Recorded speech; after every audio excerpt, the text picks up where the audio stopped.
시각장애인을 위한 스마트워치가 탄생했다? 문자, SNS, 전자책 등의 다양한 정보를 점자로 변환해 구현시키는 스마트 점자워치를 만나본다. 꿈나무 메이커를 위해 그들이 뭉쳤다. 모든 아이가 메이커가 되는 그날을 위해 힘차게 달려 찾아가는 일일 워크숍 메이커버스를 만나보자. 인적 자원과 자금, 다양한 민간 창업 지원 기관 등 풍부한 보유 역량을 기반으로 민간 창업과 혁신 네트워크의 허브가 될 것으로 기대되는 서울창조경제혁신센터를 찾아간다. 하루가 다르게 신기능을 갖춘 IT 제품들이 쏟아져 나오고 있지만 눈으로 볼 수 없는 시각장애인들에겐 무용지물인데, 여기 그들을 위한 따뜻한 시선으로 시각장애인들도 자유로이 정보를 이용하고 소통할 수 있는 스마트 점자워치를 개발한 기업이 있다.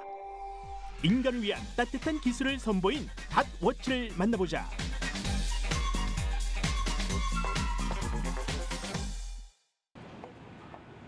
서울시 중구에 위치한 주식회사 닷. 시각장애인을 위한 스마트 점자워치를 개발하기 위해 모였다는 사람들. 제품 출시를 앞두고 회의가 한창이다. 눈꽃 뜰 새 없이 바쁘다며 스케줄러에 빼곡히 적힌 일정들을 꼼꼼히 체크하는 이 사람. 주식회사 닷을 이끌고 있는 김주연 대표다. 일정이 되게 많으신 것 같아요. 일정 많이 바쁘신가요? 네, 맞습니다. 저희가 지금 출시 전이기도 하고 저희 제품이 글로벌 제품이다 보니까 해외 출장이 굉장히 많은데요. 사실 내일도 지금 독일 출장이 잡혀 있는 상황입니다. 늘 더 빠르고 큰 돈이 되는 기술을 추구해왔던 과학 분야에 변화의 바람이 불고 있다. 발전 속도는 다소 더디더라도 사회적 약자의 불편함을 덜어줄 수 있는 인간 중심 기술에 대한 관심이 높아진 것인데, 척수 장애인을 위한 웨어러블 재활 로봇, 전기가 없는 아프리카에서도 햇빛을 이용해 영화를 볼 수 있게 한 햇빛 영화관, 움직임이 불편한 사람들을 위한 안구 마우스 등 사소한 아이디어지만 소외된 사람들에게는 큰 보탬이 되는 기술, 적정 기술 개발에 대한 지원과 참여가 늘고 있다. 적정 기술 발전에 힘을 보태고자 뜻을 모은 사람들이 전 세계 2억 8,500만 시각 장애인을 위한 스마트 점자워치를 세상에 내놓았다.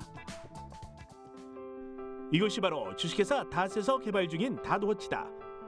일반 다른 스마트워치가 하는 기능들을 점자로 구현해 시각장애인의 삶의 질을 끌어올릴 제품으로 평가받고 있다.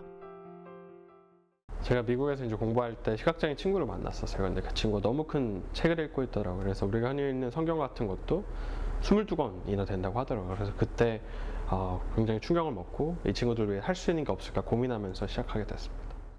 시각장애인들의 삶이 윤택해지기 위해선 교육이 필수인데, 교육의 도구인 점자조차 배울 여건이 안 되어 있는 것이 현실. 그래서 이 제품을 만들게 됐단다. 저희 점자 스마트워치는 기본적으로 다른 여타 스마트워치들이랑 비슷한 기능을 하게 되는데요.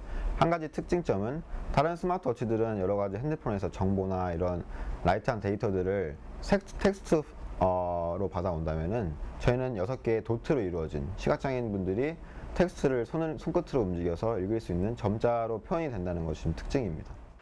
총 24개로 구성되어 있는 돌기를 문자대로 움직이게 해 시각장애인이 손끝으로 정보를 읽을 수 있도록 배려한 닷워치.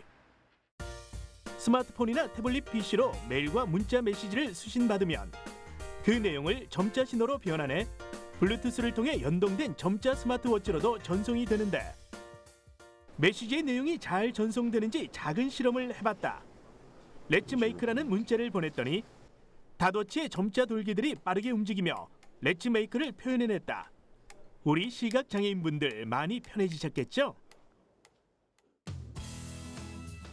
닷워치의 첫 번째 특징은 휴대성이다. 손목시계의 크기로 언제나 휴대할 수 있기 때문에 스마트폰과 연동해 언제든 정보를 제공받을 수 있다. 보안성 또한 닷워치가 가진 특징 중 하나다. 기존 문자 음성 자동 변환 기술은 사적인 내용까지 소리로 노출시키기 때문에 사생활 보호에 취약했다.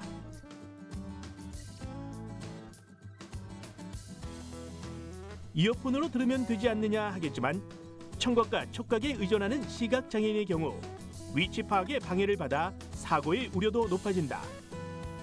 때문에 문자로 된 내용을 점자로 표현함으로써 사생활 노출을 예방했다. 효율적인 가격도 빼놓을 수 없는 장점 중 하나인데 점자 스마트워치의 예상 가격은 30만 원 선. 수백만 원대를 호가하는 점자 기기에 선뜻 큰 비용을 지불할 수 없었던 여러 시각 장애인들에게 희망과 같은 소식으로 전해진다. 닷워치는 기능뿐 아닌 디자인에도 힘을 실었다. 손으로 만지고 싶은 느낌이 들도록 작고 동글동글한 조약돌을 모티브로 삼았다. 뿐만 아니라 최적의 사용감을 주는 스트랩과 점자를 읽고 다른 기능을 선택할 때 최대한 불편함이 없도록 자연스러운 위치에 버튼을 배치했다.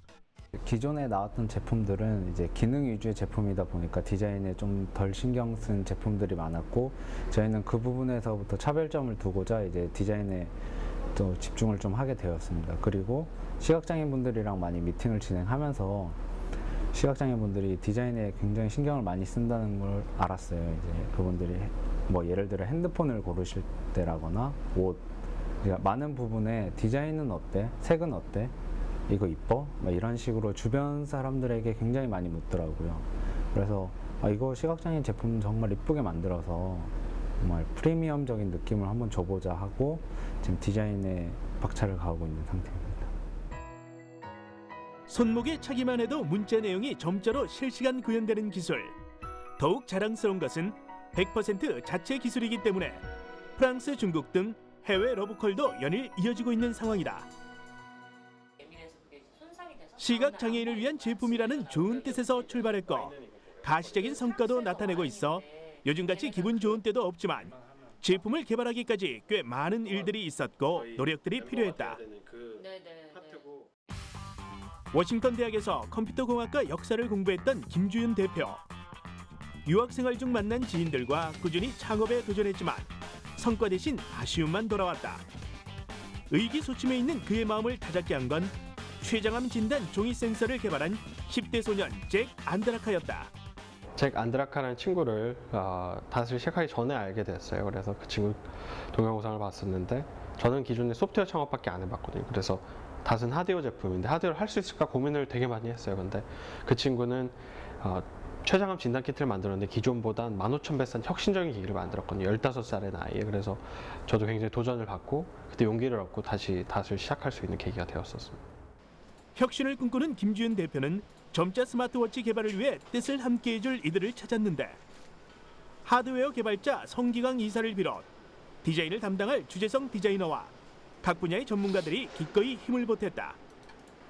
이 작은 제품 하나를 만들기 위해 300여 명의 시각장애를 겪고 있는 분들을 일일이 만났고 수개월의 도전과 실패를 반복하며 결국 시제품을 완성할 수 있었다. 어렸던 점은 기본적으로 저희가 시계를 만든다는 것은 굉장히 손목에 올라가 있는 작은 제품을 만든다는 거잖아요. 그래서 액추에이터, 점자를 올리는 액추에이터 구동 모듈을 개발을 할 때 현재 존재하는 다른 디바이스와는 더 작게 만들어야 되는 상황이 있었고 그걸 만들면서 여러 가지 많은 부품들이 그 안에 들어갔을 때 서로 간섭을 일으키고 그리고 작은 부분들을 가공할 때 가공법에 대한 문제에 어려움이 있었는데 현재는 그 어려운 부분들이 많이 대부분 해소가 돼서 곧 출시를 앞두고 있는 상황입니다. 제품을 개발하고 완성까지 시킬 수 있었던 건 행복창업지원센터의 도움이 있어 가능했단다. 그들은 닷워치를 어떻게 평가할까?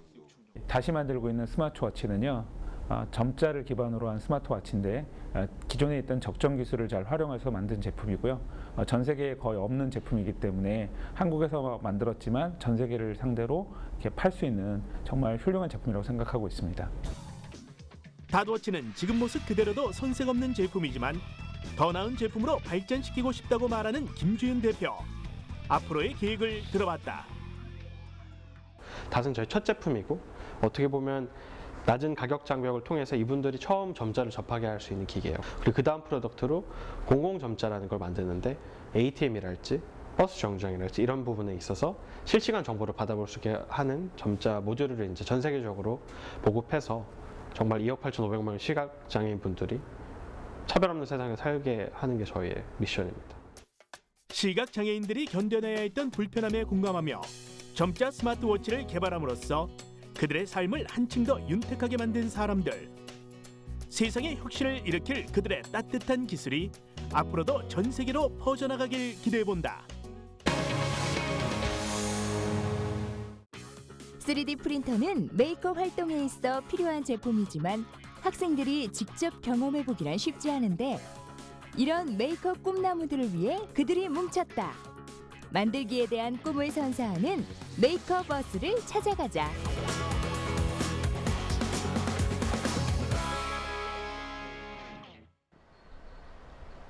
이곳은 강원도 정선의 임계중학교. 소란스러운 소리가 바깥까지 들리는데 무슨 일이지? 주섬주섬 커다란 쇼핑백에서 무언가를 꺼내어 놓는 사람들.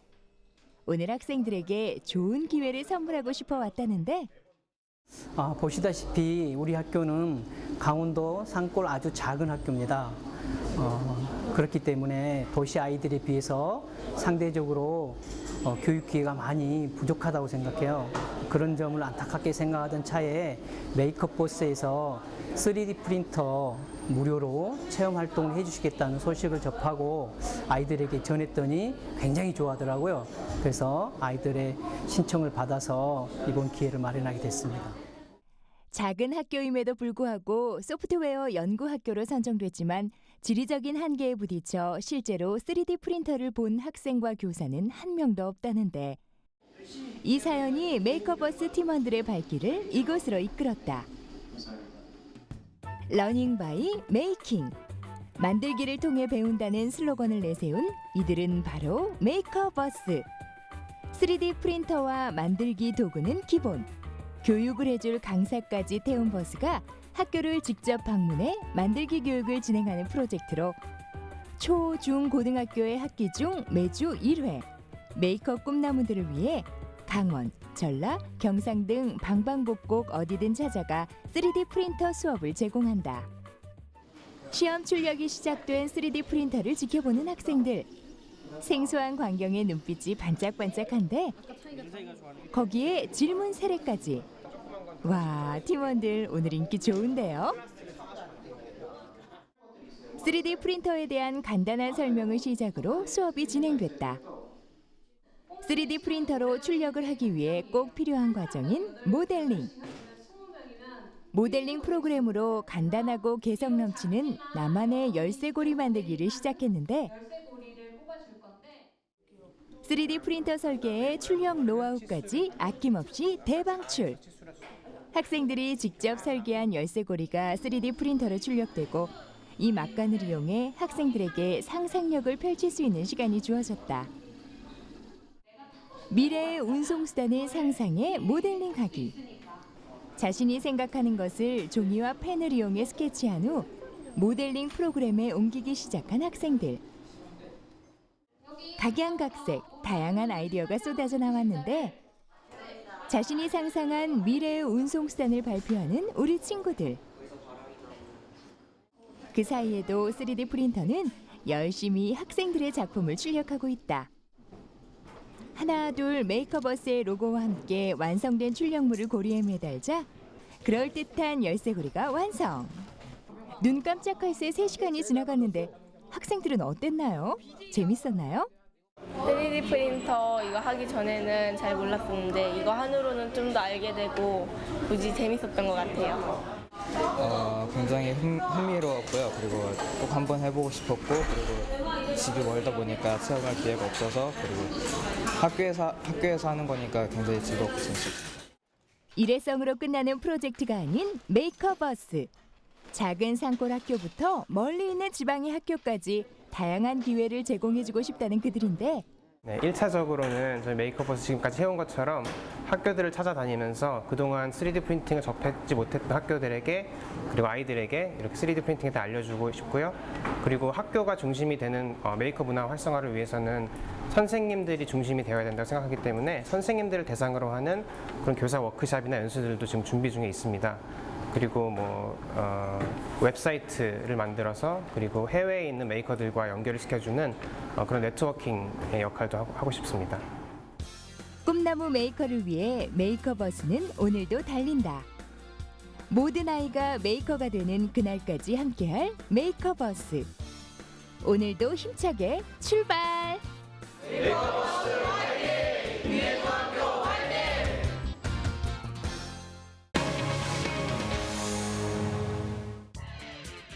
지역 인재들의 창의적 아이디어를 발굴해 창업과 사업화로 연계하고 중소, 중견 기업을 거쳐 글로벌 전문 기업으로 성장할 수 있게 도와주는 창조경제혁신센터.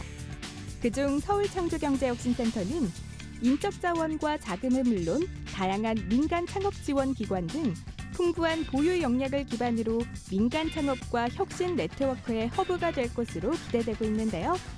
전국에서 16번째로 출범한 서울창조경제혁신센터를 찾아갑니다.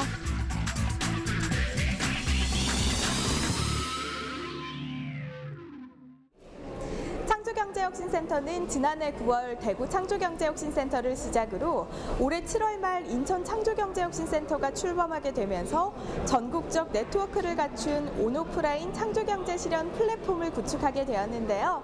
창조경제혁신센터가 출범하기 이전부터 국내의 스타트업 발굴과 창업 역량 강화에 힘을 쏟아온 곳이 있습니다. 바로 창조경제 교류공간 드림엔터인데요. 올해 7월 서울창조경제혁신센터로 이름을 바꾸면서 새로운 출발선에 섰습니다. 서울창조경제혁신센터는 지난 7월 17일 광화문 광장이 보이는 이곳에서 새롭게 문을 열었습니다. 서울창조경제혁신센터의 전신이라 할 수 있는 드림엔터는 지난해 2월 문을 연 이후 예비 창업자와 초기 창업자들을 대상으로 창업 교육, 멘토링, 컨설팅을 통해 창업을 지원해온 한편 창조경제 주체들의 자유로운 교류와 소통의 공간으로도 활용돼 왔는데요. 개소 이후 지금까지의 누적 이용자 수만도 10만 명에 이를 정도로 많은 시민들이 이용해오고 있습니다. 이처럼 많은 이용자들의 호응은 센터 운영에 있어 큰 힘이 되고 있는데요. 이에 힘입어 그동안 드림엔터의 책임자로 사업을 추진해온 박용호 센터장은 이제 서울창조경제혁신센터의 책임자로서 그간의 운영 성과를 밑거름 삼아 더 많은, 더 다양한 창업 지원 사업을 펼쳐갈 계획이라고 합니다. 서울에는 이제 좋은 민간 창업 기관들이 많이 있습니다. 또 대학 창업 기관들도 있고요. 그들과 협력해서 그동안 파편화돼 있던 이런 창업 프로그램들을 지금 이렇게 통합을 해서 시너지를 내면서 협력 모델을 구축하는 게 있고, 또 서울에서 이렇게 잘 구성된 프로그램들이 지역센터로, 지역창조경제혁신센터로 잘 보급이 될 수 있도록, 그래서 서울에 있는 이런 좋은 창업 생태계 문화가 지방에까지 확산이 될 수 있도록 하는 것도 저희의 그 과제로 또 추가가 됐고요. 하나 마지막으로 더 추가된 것이 이제 도시생활 스타일 그래가지고 서울에 있는 좋은 패션이나 푸드테크, 식문화 관련된 이런 디자인 관련된 이런 내용들도 사업화할 수 있도록 저희가 특이하게 또 특화 사업으로 안고 가게 됐습니다. 그래서 기존에 있던 사업에다가 지금 말씀드린 3가지 사업이 더 추가가 되었습니다. 새로운 비전과 추진 전략으로 새롭게 출발하는 서울창조경제혁신센터. 지역이 갖고 있는 인프라를 바탕으로 예비 창업가와 초기 창업가, 멘토, 투자자를 연결하는 대표적인 창조경제 교류 공간으로 국내의 창업 열기를 더욱 뜨겁게 달궈갈 텐데요. 이를 이끌어갈 원동력이 될 사업이 있습니다. 바로 각 분야 전문가들이 참여하는 멘토링 사업입니다. 드림엔터 때부터 형성된 가장 큰 자산이자 앞으로 서울창조경제혁신센터가 민간 창업의 허브 역할을 하는 데 있어 탄탄한 기초가 되어줄 멘토링 사업은 지금도 활발하게 이루어지고 있는데요. 그동안 1,300회가 넘는 멘토링을 진행하면서 다양한 연령, 다양한 계층의 예비 창업가들에게 창업의 기회를 주고 있습니다. 창업을 꿈꾸는 사람 누구나가 언제든지 와서 멘토링과 창업 교육을 통해서 그 꿈을 실현할 수 있고, 그래서 저희 서울센터는 창조경제의 어떤 영적인 장소, 또 태동이 된 어떤 원초적인 장소였다라는 그 밸류를 계속 유지하려고 하고 있고요. 서울에서 이렇게 창업을 꿈꾸는 사람들이 대한민국에서 창업을 하고 이것이 글로벌로 성장할 수 있도록 해외에 있는 저희 혁신센터들과 협력을 해서 해외로 퍼져나가는 그런 역할까지 저희가 하려고 합니다. 한편 서울창조경제혁신센터는 입주 보육 공간을 제공해 좀 더 안정적인 출발을 할 수 있도록 돕고 있기도 한데요. 그동안 있어왔던 공간 부족 문제를 서울창조경제혁신센터로 새롭게 문을 열면서 어느 정도 해결할 수 있게 됐습니다. 드림엔터가 제일 처음에 생길 때에는 교류 공간이라는 취지여서 원래는 입주 공간 자체가 없었어요. 그런데 입주를 원하는 분들이 워낙 많다 보니까 저희가 이렇게 테이블이라도 들여서 입주 공간을 마련을 해드렸고요. 이제 더욱더 이제 스타트업이 발전하고 성장하다 보니까 더 독립적인 공간을 원하시는 분들이 많아서 이번에 서울혁신센터로 출범을 하면서 인큐베이팅 센터도 마련을 해서 리모델링을 해서 지금 준비 중인 부분이 있고요. 이제 입주하는 팀들을 대상으로 밀착 멘토링도 지원을 하고 이제 성장하는 팀들을 대상으로는 뭐 데모데이나 교육이나 여러 가지 포럼 등 이런 저희 연계 프로그램을 지원할 예정입니다. 센터 내 입주 보육 공간에 입주해 있는 10개의 스타트업 중 한 곳을 찾았습니다. 냅킨에 광고를 입히는 새로운 아이디어로 무자본 창업을 실현한 스타트업인데요. 대형 전광판이나 버스와 지하철 광고 등 기존의 BTR 광고 대신 냅킨이라는 새로운 광고 영역을 개척한 청년 창업가들이 그 주인공들입니다. 지금 화면에 보이는 것들이 바로 이들 청년 창업가들의 아이디어로 탄생한 오프라인 광고 매체 냅킨이. 식당에서 흔히 사용하는 냅킨에 광고주의 업체 정보를 실은 것인데요. 그 시작이 궁금합니다. 예, 원래 저희는 IT 서비스를 했었는데요. 이제 자본력이 없는 스타트업이다 보니까 홍보를 어떻게 하면은 좀 저렴하게 할 수 있을까 그런 고민을 많이 했었습니다. 그러다가 이제 우연히 카페에 가서 냅킨의 광고를 해보면 어떨까 그런 생각을 하게 됐고 그게 저희의 사업 모델이 되었습니다. 냅킨이 광고는 광고주와 식당 주인들이 윈윈할 수 있다는 점이 특징인데요. 식당에 가면 누구나 한 번쯤 사용하게 되는 냅킨. 바로 이 점을 그냥 넘기지 않고 냅킨을 광고 매체로 활용해보면 어떨까 하는 작은 아이디어로 출발해 이제는 월 매출 1,500만 원에 이르는 스타트업으로 자리를 잡게 된 것입니다. 각자 IT 분야의 창업을 준비하던 이들이 뭉친 곳이 바로 이곳 서울창조경제혁신센터. 창업을 꿈꾸는 다양한 사람이 모여 서로의 정보를 공유하고 교류하는 과정에서 뜻이 모아졌고 전문가의 멘토링 서비스를 통해 성장할 수 있었다고 하는데요. 자본력 없는 스타트업 같은 경우는 공간에 대한 비용 발생이 상당히 부담이 됩니다. 그런 부분에서 저희도 공간 지원에 대한 많은 도움을 받고 있고요. 그 외에 법률적인 부분이나 세무적인 부분에 대해서도 멘토링을 받고 있기 때문에 많은 도움이 되고 있습니다. 이제 시작하는 단계지만 앞으로도 번뜩이는 아이디어로 다양한 아이템을 사업화하고 싶다는 청년 창업가들. 이들의 꿈이 이곳 서울창조경제혁신센터에서 더 크게 펼쳐질 수 있길 기대합니다. 서울창조경제혁신센터가 추진하고 있는 또 하나의 새로운 사업이 있습니다. 식문화의 IT를 접목해 만들어진 새로운 산업 분야 푸드테크 스타트업 육성 사업인데요. 농산물 유통의 IT 기술을 접목한 푸드테크 스타트업을 찾아가 보기로 했습니다. 이곳은 충남 천안에 있는 오이 재배 농가입니다. 서울창조경제혁신센터의 푸드테크 스타트업 육성 사업 지원을 받고 있는 윤성진 대표를 만나러 이곳에 왔는데요. 비닐하우스 안에서 농장주와 함께 오이를 따고 있는 이분이 바로 윤성진 대표. 그런데 잠시 후 오이를 따다 말고 스마트폰으로 사진을 찍는가 싶더니 이내 장문에 글을 쓰기 시작하는데요. 이를 지켜보는 윤성진 대표. 아니 두 분이 대체 뭘 하는 걸까요? 안녕하세요. 안녕하세요. 아니 지금 수확해야 할 오이가 이렇게나 많은데 오이를 따다 말고 갑자기 스마트폰으로 무슨 일 하고 계시는 거예요? 저희가 보시다시피 지금 영농일기를 스마트폰으로 작성하고 계시는 건데요. 네. 이제 소비자들이 구매하시는 이 오이가 모종 단계 출하까지 모든 일련을 가지니 누가 어디서 어떻게 생산하고 재배하고 있는지를 지금 스마트폰 어플을 통해서 기록하고 계시는 중이에요. 영농일기요. 저도 한번 보여주세요. 한번 보세요. 이거는 이제 오늘 쓴 거고요.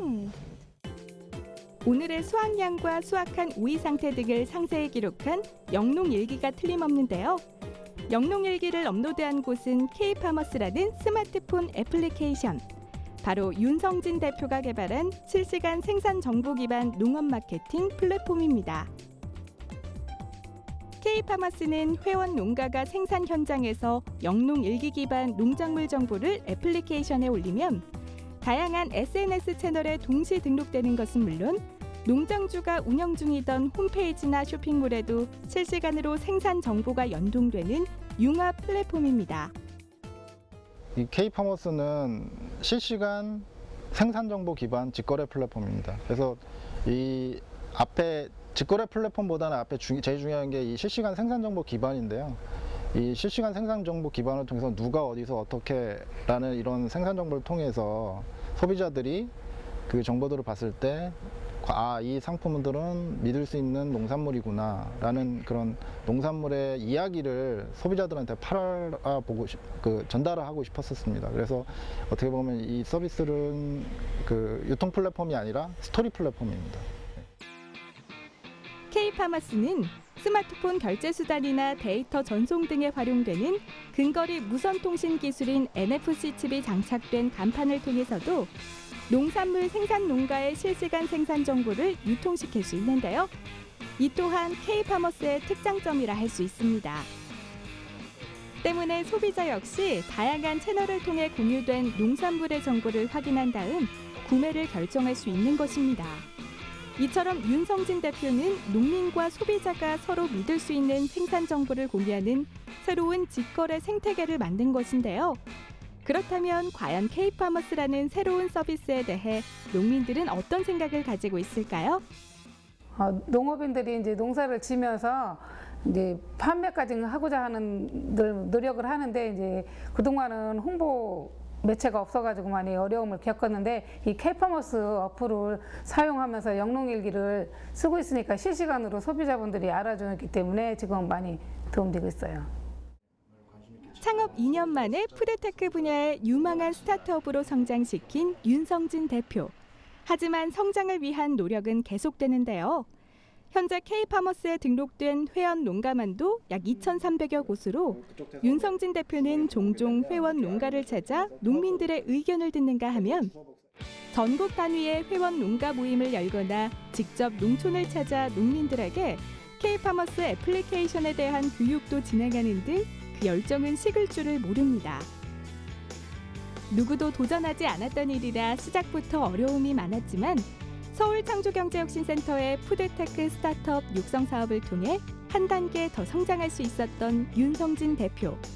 그의 사업 성공이 농가에도 새로운 활력을 불어넣어 줄 수 있길 기대해 봅니다. 창조경제 교류공간 드림엔터에서 민간 창업과 혁신 네트워크의 허브로 새롭게 출발하는 서울창조경제혁신센터. 그동안 쌓아온 성과와 노하우를 바탕으로 앞으로도 더 많은 분야의 예비 창업가와 초기 창업가들에게 든든한 지원군이 되어줄 수 있길 바랍니다.